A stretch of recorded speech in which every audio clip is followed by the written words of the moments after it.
우리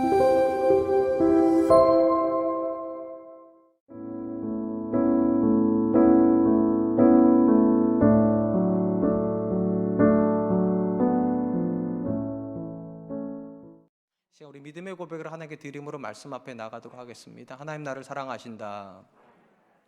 하나님은 내 인생에 크고 비밀한 계획 가지고 계신다. 하나님은 오늘도 나와 동행하셔서 그 계획 이루어 주신다. 아멘. 그렇게 될 줄로 믿습니다. 아멘. 사람이 가지는 다양한 욕구 중에 가장 고상한 욕구가 있다면 자아실현의 욕구일 것입니다.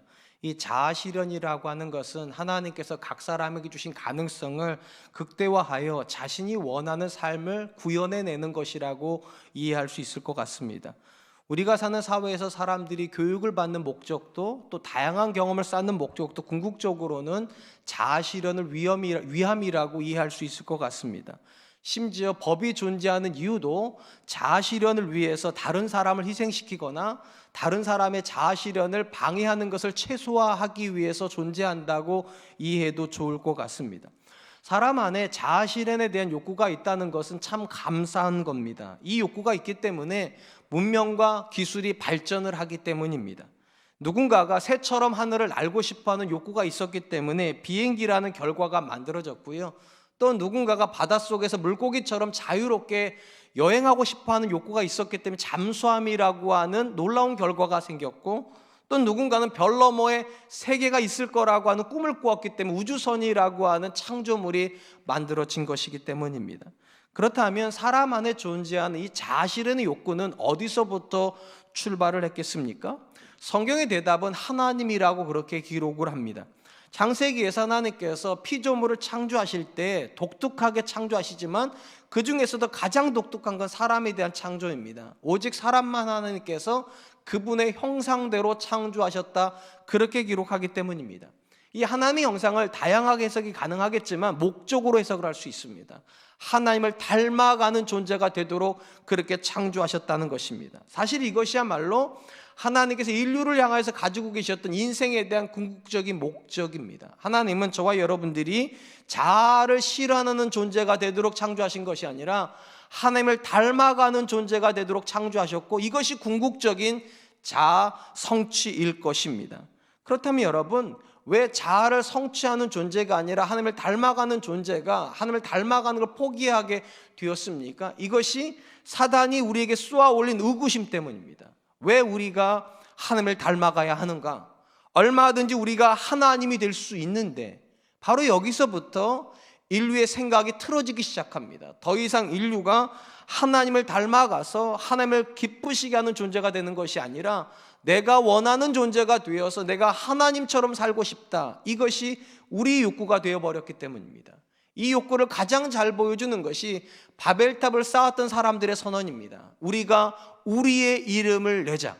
하나님의 말씀대로 흩어지는 것이 아니라 우리의 요구대로 모여서 우리의 이름을 내자. 이것이 인류의 최초의 자아실현에 대한 선언문일 것입니다. 더 이상 우리는 하나님을 닮아서 하나님을 기쁘시게 하는 존재가 되는 것이 아니라 우리가 원하는 삶을 살아 세상 가운데 우리의 이름을 떨치는 그런 존재가 되자.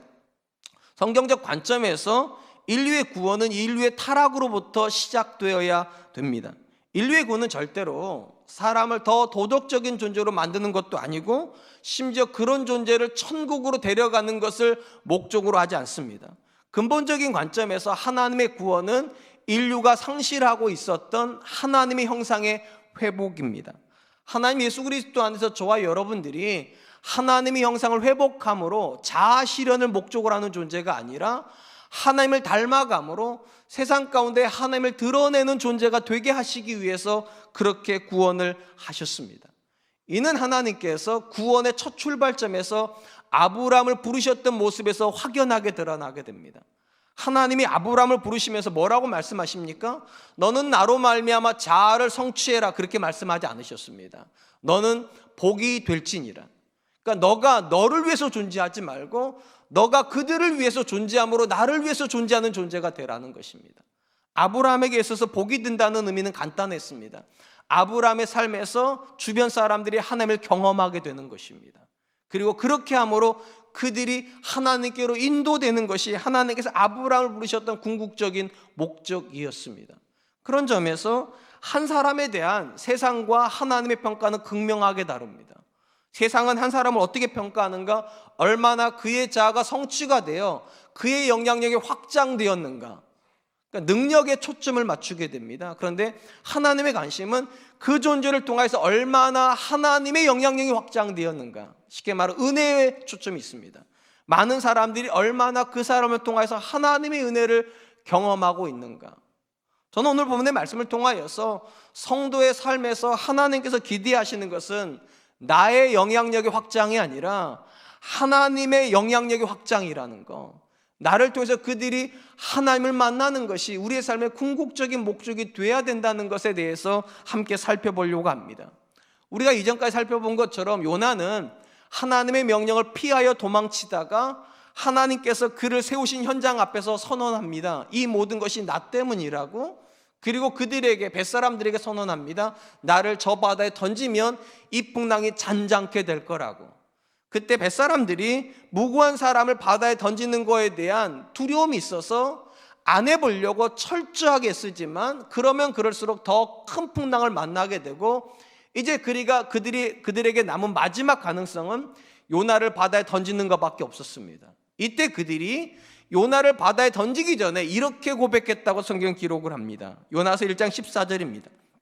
무리가 여호와께 부르짖어 이르되 여호와여 구하고 구하오니 이 사람의 생명 때문에 우리를 멸망시키지 마옵소서. 무죄한 피를 우리에게 돌리지 마옵소서. 주 여호와께서는 주의 뜻대로 행하심이니이다 하고, 우리가 본문에서 발견하게 되는 것은 이들이 요나를 바다에 던지기 전에 기도를 했다는 것입니다.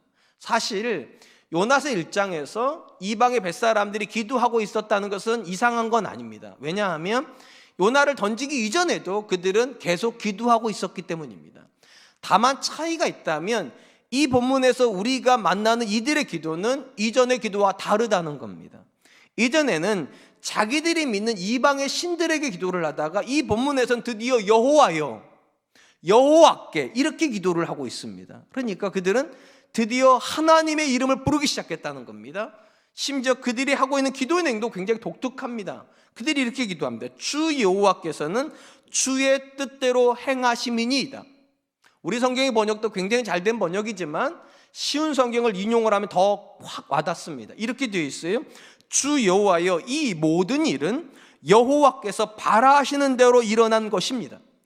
이방의 선원들이 요나의 고백을 듣고 요나를 던지기 전에 했던 기도 제목은 무엇인가? 하나님, 지금 우리에게 일어나고 있는 이 모든 일은 하나님이 원하시는 일을 성취하기 위해서 되어진 일입니다.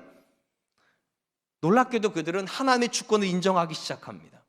자신들에게 일어난 일이 신의 변심이라든지 또는 신의 노여움으로 해석하는 것이 아니라 하나님이 하시려고 하시는 일을 성취하기 위해서 우리에게 일어난 일입니다. 그렇게 말을 했다는 겁니다. 또한 요나를 바다에 던지고 나서 그들이 또 이렇게 고백을 합니다.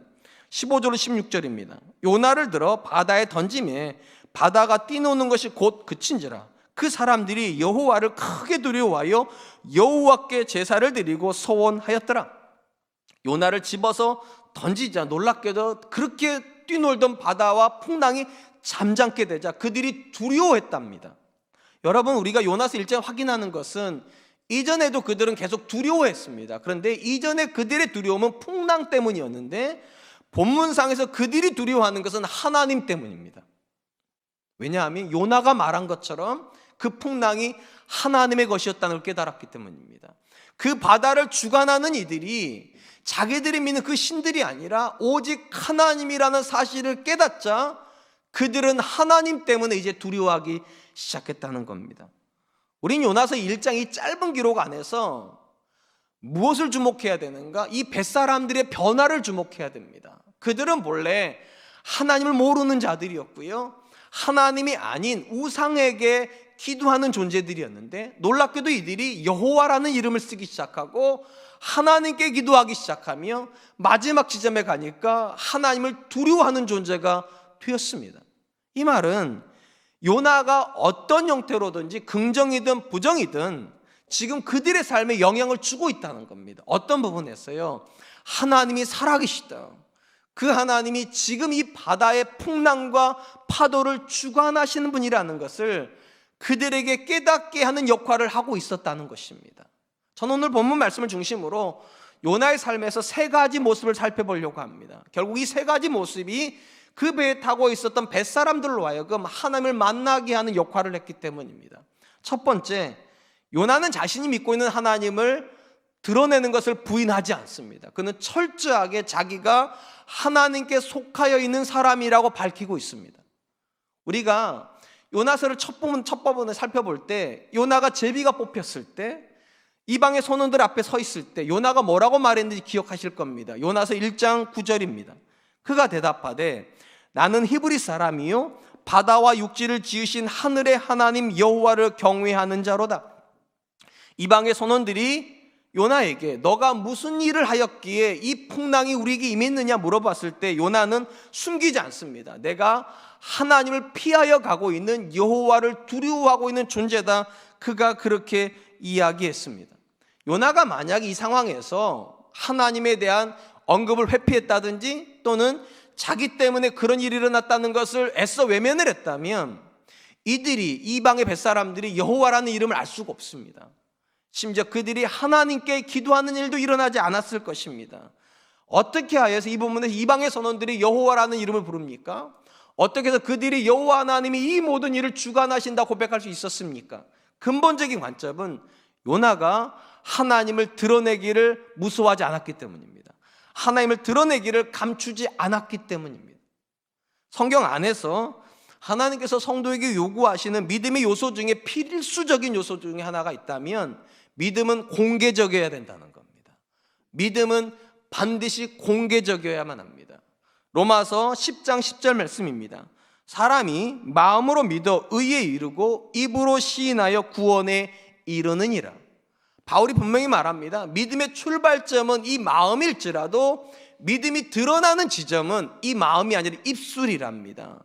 입으로 시인하여야지. 모든 사람 앞에서 내가 하나님 믿는 사람입니다, 내가 예수 믿는 사람입니다 라고 시인해야 구원은 비로소 출발이 된다는 겁니다. 여기가 출발 지점이 아니라 입술이 구원의 출발 지점이고 믿음의 출발 지점이다. 하나님께서 성도에게 기대하시는 것이 자아실현이라면 믿음은 공개될 필요 없습니다. 얼마든지 마음으로 믿고 자아실현을 할 수 있기 때문입니다. 그런데 만약에 하나님께서 우리에게 주시는 믿음의 궁극적인 목적이 하나님이 드러나는 것이라면 반드시 모든 믿음은 공개적이어야만 합니다. 왜냐하면 내가 예수 믿는다고 말하기 이전까지 사람들은요 오직 나라고 하는 사람을 가지고만 평가합니다. 그 사람이 어떤 배경을 가지고 있는가? 직장은 어디 다니는가? 공부는 어디까지 했는가? 그의 부모는 누군가를 가지고 그 사람을 평가해요. 그런데 내가 사람들한테 예수 믿는 사람입니다, 나는 사랑과 은혜교회를 다닙니다 이렇게 말하는 순간부터는 여러분을 이해하는 모든 프레임은 딱 하나입니다. 예수님 믿는 사람. 그리고 이렇게 말할 거예요. 예수님 믿는 사람이 그렇게 말해도 됩니까? 예수님 믿는 사람이 그렇게 행동해도 됩니까? 예수 믿는 사람이 그렇게 자녀 키워도 됩니까? 그렇게 말하기 시작할 거예요. 그러니까 우리가 하나님을 드러내고 싶다면 필연적으로 우리의 정체성을 분명히 해야 됩니다. 사람들한테. 오늘 본문에서 요나가 하는 게 그거예요. 비록 자기가 죄를 지어 하나님께 도망치고는 있지만 그는 인정합니다. 나는 여호와를 경외하는 자로라. 그의 삶에 하나님이 계시다고 그가 선언합니다. 그래서 이방인들이 여호와라는 이름을 알게 되고 여호와 이름으로 기도하게 되고 그 하나님을 두려워하게 되었다는 것입니다. 종종 우리 주변에는 예수 믿음에도 불구하고 심지어 교회에서 직분을 받았음에도 불구하고 자신이 예수 믿는다는 사실을 공개하는 걸 굉장히 꺼리는 분들을 종종 만나게 됩니다. 크게 두 가지 불편함 때문입니다. 첫 번째 불편함은 그들이 불편할까 봐 내가 예수 믿는 사실을 언급을 안 합니다.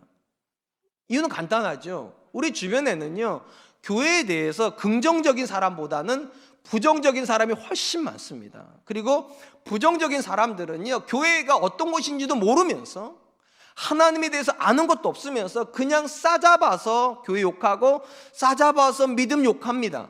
그러니까 그런 사람들이 내가 예수 믿는다는 사실을 알게 되면 나에 대해서 알지도 못하면서 오해할까 봐, 또는 그것 때문에 그들이 불편할까 봐 내가 예수 믿는다는 사실을 얘기 안 하려고 합니다. 이해는 됩니다. 두 번째로, 내가 불편할까 봐 이야기를 안 하려고 합니다. 사회생활 하다 보면 때로는 감추고 싶은 일들도 생기죠. 때로는 부정에 대해서 눈 감아야 될 때도 있는데, 그때 내가 예수 믿는다는 사실을 그 사람이 알면 이게 참 불편하단 말이죠. 그 사람이 그렇게 말을 안 하는데도 자꾸만 이런 눈치가 보여요. 예수 믿는 부장님도 어쩔 수 없네, 이득 앞에서는, 손해 앞에서는 어쩔 수 없이 저런 결정하네, 이런 소리 들을까 봐, 내가 불편할까 봐 말하기를 꺼려합니다. 분명한 것은 우리가 사회생활 할 때 내 주변 사람들에게 내가 예수 믿는 사람이라 말하는 것은 그에게도 불편함이 있을 거고 내게도 불편함이 있는 것이 사실입니다. 그럼에도 불구하고 우리가 왜 이 사실을 밝히지 않을 수 없는가? 예수님이 이렇게 선언하셨기 때문입니다. 마태복음 10장 32절 33절, 누구든지 사람 앞에서 나를 시인하면 나도 하늘에 계신 내 아버지 앞에서 그를 시인할 것이요, 누구든지 사람 앞에서 나를 부인하면 나도 하늘에 계신 내 아버지 앞에서 그를 부인하리라. 예수님 못 박으신 것이 있어요. 공개되지 않으면 나도 너를 공개하지 않는다는 겁니다. 너가 사람들 앞에서 나를 부끄러워하는데 내가 하나님 앞에서 너를 어떻게 자랑스러워할 수 있겠냐고. 너가 나를 부끄러워하면 나도 부끄러워할 것이며 너가 나를 자랑하면 나도 하나님 앞에 너를 자랑하겠다. 믿음은 반드시 공개되어야만 합니다. 감추어지면 내게는 유익이 있습니다. 그런데 하나님께는 유익이 없습니다. 심지어 왜 우리가 믿음을 공개해야 됩니까? 앞에서 말씀드렸잖아요. 교회를 다 알고서 교회를 오해하는 사람은 거의 없어요. 그냥 욕하고 그냥 오해하는 거예요. 그러니까 그들에게 예수 믿는 사람들 중에도 건강한 사람이 있고, 아니 예수 믿는 대부분의 사람들은 훨씬 도덕적이라는 것을 나를 통해서 그들이 알아야 되지 않겠습니까? 바로 그 목적으로 우리를 그곳 가운데 두신 거 아니겠냐고요. 왜 하나님께서 우리를 불교도들처럼 산속에다 넣어놓지 않으시고 세상 가운데 두셨겠습니까? 그들의 오해를 바로 잡으라고요. 하나님이 있는 사람들이 그렇게 나쁜 사람도 아니고, 아니 더 정확히 말하면 세상에 빛이 되는 사람들이고 세상에 소금이 되는 사람이라는 걸 나를 통해서 그들이 알아야 되지 않겠습니까? 그러니까 하나님께서도, 예수님께서도 감추지 말라고, 복이 되라고, 빛이 되라고, 소금이 되라고 그렇게 말씀하시는 것입니다. 사랑하는 성도 여러분, 여러분은 주변 사람들에게 내가 예수 믿는 사람이라는 사실을 공개합니까? 최근에 우리는 신천지라고 하는 이단에 대한 이야기를 자주 듣습니다. 그들의 가장 큰 특징이 뭡니까? 자기가 신천지라는 걸 말을 못하는 거죠. 안 하는 거죠. 오늘 기사를 보니까 어머니에게 신장인가 간을 이식해주고 그때서야 나 신천지단이라고 말했다고. 여러분, 이단은 그런 겁니다. 그런데 복음은 뭐라고 말하는가? 내가 예수님 믿는다는 사실을 그들에게 알리라고, 말하라고. 분명한 건 불편할 겁니다. 근데 불편한 게 나쁜 건 아닙니다. 왜냐하면 불편하지만 그것이 우리를 건강하게 만들어요. 왜냐? 그때부터는 내가 더 이상 한 사람이 아니에요. 이제 그리스도인이에요. 그러면 이전에는 마음대로 했던 말 조심하게 됩니다. 마음대로 했던 행동 조심하게 됩니다. 그들이 알기 때문에 내 삶은 건강해지는 거예요.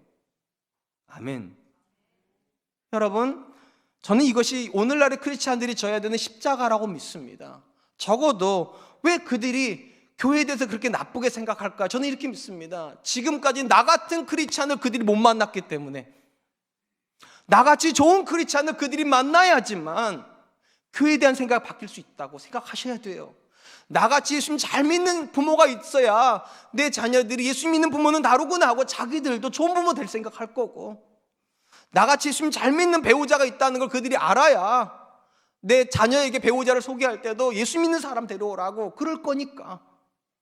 이것이 성경이 말하는 거룩한 부담 아니겠습니까?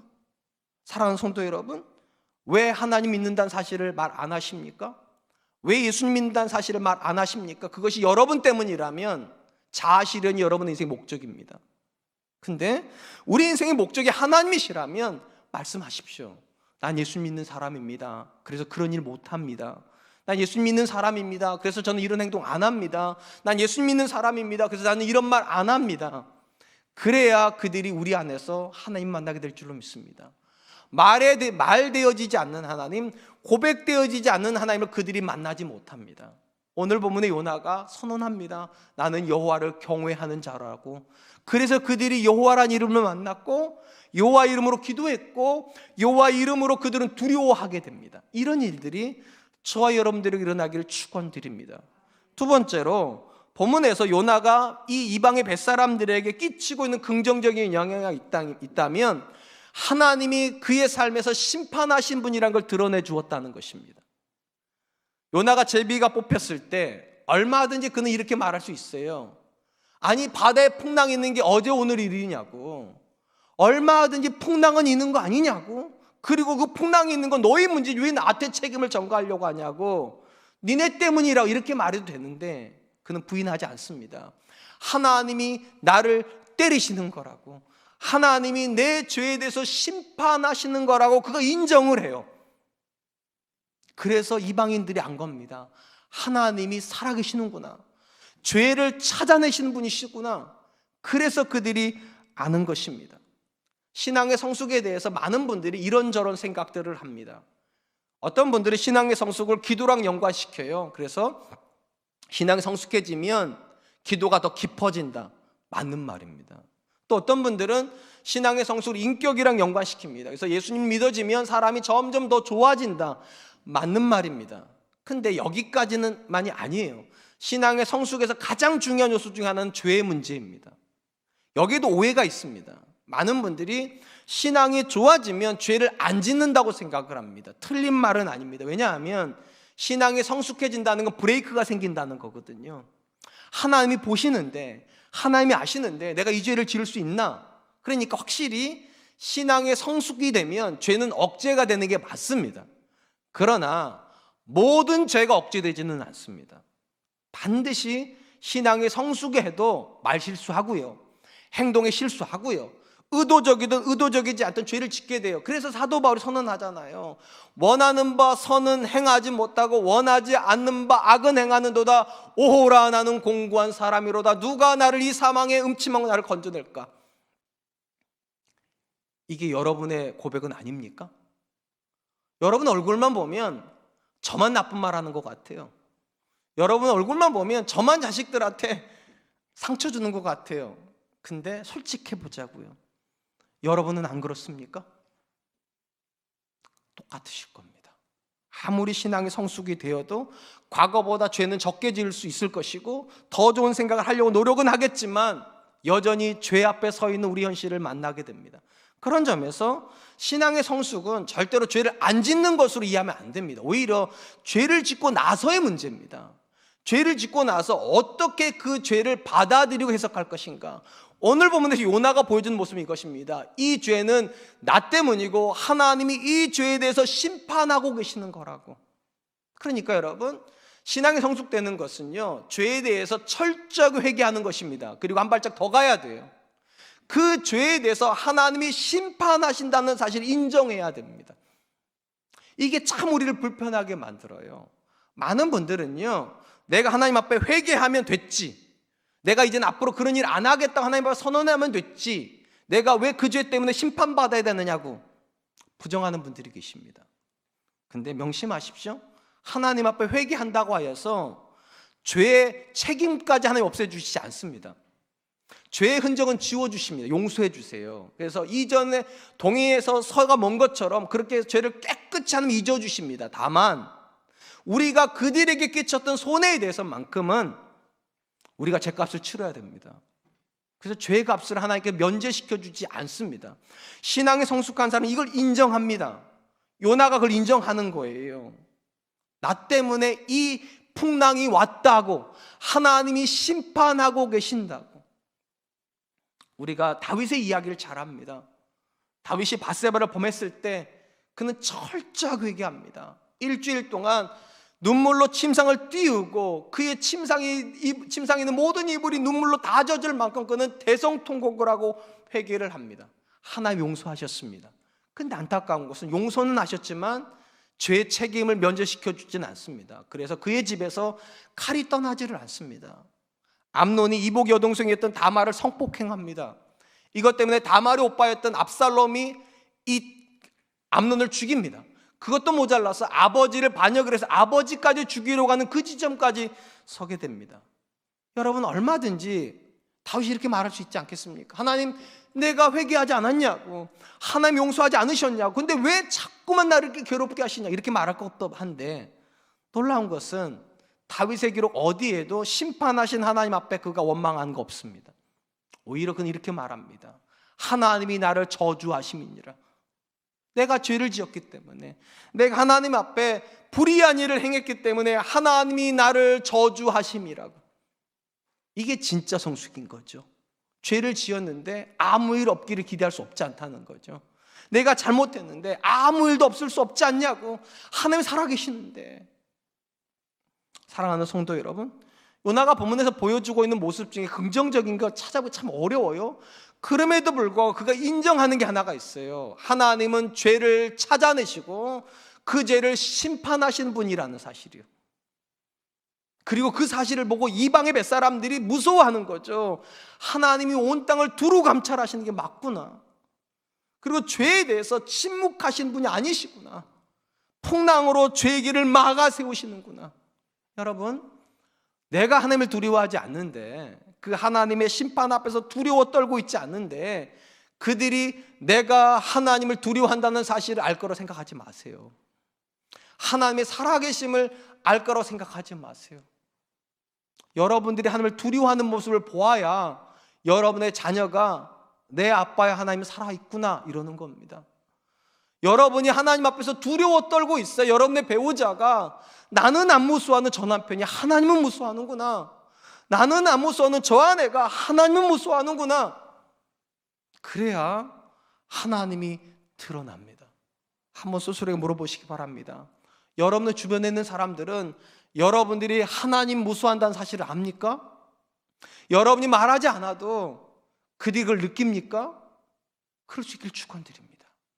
하나님이 여러분을 이기셔야 그게 진짜예요. 여러분들이 하나님을 이기는 건 가짜예요. 이 본문에서 요나가 시인하는 거 그것입니다. 하나님이 나를 찾아내셨다고. 저 배 밑창에서 잠자고 있는 나를 찾아내셔서 풍랑이 있는 현장 앞에 세우신 분이시라고. 도망칠 수 없다고 하나님 앞에. 그래서 이방인들이 여호와를 만난 겁니다. 그래서 그들이 하나님을 두려워하게 되는 것입니다. 바라기는 우리 다 죄를 안 지을 수는 없습니다. 죄 현장 앞에서 선언하십시오. 하나님이 아신다고. 내가 한 행동을 하나님이 들으셨다고, 내가 한 말을, 그리고 이 모든 것이 나 때문이라고 시인하십시오. 그래야 그곳에서 하나님 드러날 줄로 믿습니다. 마지막으로 요나가 이방의 뱃사람들에게 보여주고 있는 긍정적인 모습이 있다면 그는 하나님의 심판을 시인할 뿐만 아니라 그 심판의 모든 책임을 자기가 받고 자기를 희생시키려고 한다는 것입니다. 요나가 선언하잖아요. 이 풍랑이 나로 인함이니까 나를 들어서 바다에 던지라고. 그 배에 있었던 사람들이 충격을 받아요. 왜냐하면 한 번도 그 생각 해본 적이 없다니까요. 만약에 뱃사람들이 이것은 당연하다고 생각했으면 바로 요나를 바다에 던졌겠죠. 근데 그들은 그 생각 못해요. 그러니까 어떻게 해서든 요나를 살려보려고 배전을 돌려보고 하지만 돌릴 수가 없어서 그들은 어쩔 수 없이 요나를 바다에 던집니다. 그리고 나서 하나님을 만나는 거예요. 대부분의 경우에 신앙생활을 하는 사람들이 자신의 삶에서 하나님 드러나기를 원하시는 상황은 성공하는 지점일 겁니다. 예수 믿는 내가 예수 믿지 않는 그들보다 더 높은 지점에 올라가고 더 많은 것을 얻고 더 행복해지면 그들이 하나님을 만나지 않을까? 물론 이게 틀린 생각은 아닙니다. 왜냐하면 성경 안에도 그런 하나님이 계세요. 요셉을 총리되게 하신 분이 누구십니까? 하나님이요. 막내 아들 다윗을 그 집안에서 가장 높일 뿐만 아니라 이스라엘에서 가장 높은 자리에 세워주신 분이 누굽니까? 하나님이요. 포로로 끌려갔던 다니엘을 바벨론과 페르시아의 총리로 세우신 분이 누굽니까? 하나님이요. 분명히 우리를 높여주심으로 그 하나님을 드러내게 하시는 분이 성경에 있습니다. 근데 현실적으로 한 번만 생각해 보겠습니다. 과연 하나님만 여러분들을 성공시킬 수 있습니까? 그런 거라면 성공하면 하나님이 잘 드러날 겁니다. 근데 참 안타까운 것은 우리 주변에 하나님 믿지도 않는데 성공한 사람들 부지기수인 거 아세요? 하나님 믿지도 않는데 부자가 된 사람들 얼마나 많은 줄 아세요? 심지어 하나님 믿지도 않은데 스위트 홈 뭔 말인지 모르세요? 가정 행복하다고, 행복에 미치겠다고 하는 사람들이 얼마나 많은 줄 아세요? 그러니까 성공의 지점에서 하나님이 잘 드러내는 거 아닙니다. 오히려 거꾸로입니다. 실패의 지점, 고난의 지점, 심판을 당하는 지점에 가면 오히려 그 지점이 하나님 드러나기가 훨씬 유익합니다. 왜냐? 세상은요, 실패하면 좌절해버립니다. 문제가 오면 원망해버립니다. 어떤 사건이 터지면 희생양 찾아요. 우리가 지금 그러고 있잖아요. 대구 탁 떠오르는 거 있지 않습니까? 문재인 대통령 탁 떠오르는 거 있지 않습니까? 모든 문제가 마치 거기서 출발되는 것처럼 우리는 희생양을 찾고 죽이려고 해요. 근데 크리스찬, 믿음이 성숙한 사람이 고난의 지점에 들어가면 그렇게 말하지 않습니다. 그들은요, 이 모든 게 나 때문이라고 말합니다. 그들은 원망하지 않습니다. 그리고 이렇게 말합니다. 이 또한 하나님의 선하신 계획 안에 있다고. 그리고 놀라운 선언을 해요. 합력하여 선이 될 거라고. 아멘. 그 지점에 가봐야 하나님이 드러나요. 왜냐? 그들은 그렇게 고백 안 하거든요. 오직 믿음 있는 사람만 고난 앞에서 하나님을 드러내는 거죠. 그래서 사실은 성공하는 지점보다 낮아진 지점에서 크리스찬이 진짜 크리스찬 되는 겁니다. 믿음이 더 진짜가 되는 거예요. 예수님의 십자가를 기억하십니까? 예수님이 십자가를 지실 때 가장 가까이 있었던 사람이 누굽니까? 로마의 백부장이었습니다. 왜 로마의 백부장이 가장 가까이 있었는가? 예수님은 유대법으로 죽은 것이 아니라 로마법에 의해서 죽었기 때문입니다. 정치범으로 죽으신 겁니다. 그러니까 로마의 군인이 그 형틀을 집행을 시킨 거예요. 그래서 마지막까지 백부장이 그 옆에 있었습니다. 여러분 한번 생각해 보세요. 예수님 옆에 있었던 백부장이 그날 처음으로 십자가를 세웠겠습니까? 아닙니다. 무수한 십자가를 세웠을 겁니다. 무수한 죄인들을 십자가에 죽였을 겁니다. 근데 그날 이 백부장은 놀라운 사실을 하나 알았습니다. 다른 사람들과 다르게 예수님이 죽으신다는 사실이요. 자기를 조롱하고 자기를 십자가에 못 박아 놓고서 온갖 비아냥을 떠는 그 백성들을 보면서 예수님이 뭐라고 말씀하십니까? 아버지여, 저들을 용서하옵소서. 저들은 자기들이 하는 짓을 알지 못함이니이다. 다르게 죽습니다. 원망 안 합니다. 비판 안 합니다. 희생양 찾지 않습니다. 심지어 자신이 아버지라고 부르는 하나님이 그 순간에 절대로 도와주지도 않는데 그 아버지를 향해 원망 안 하고 뭐라고 말합니까? 아버지여, 내 영혼을 아버지 손에 의탁하나이다. 마지막까지 신뢰를 드립니다. 지금까지 한 번도 십자가를 집행하면서 그 백부장은 그런 사람을 본 적이 없었던 겁니다. 모든 책임을 자기가 다 안고 죽는 그런 사람을 본 적이 없었던 겁니다. 그러자 그가 이렇게 선언합니다. 마가복음 15장 39절, 예수를 향하여 섰던 백부장이 그렇게 숨지심을 보고 이르되 이 사람은 진실로 하나님의 아들이었도다. 이거 중요한 말.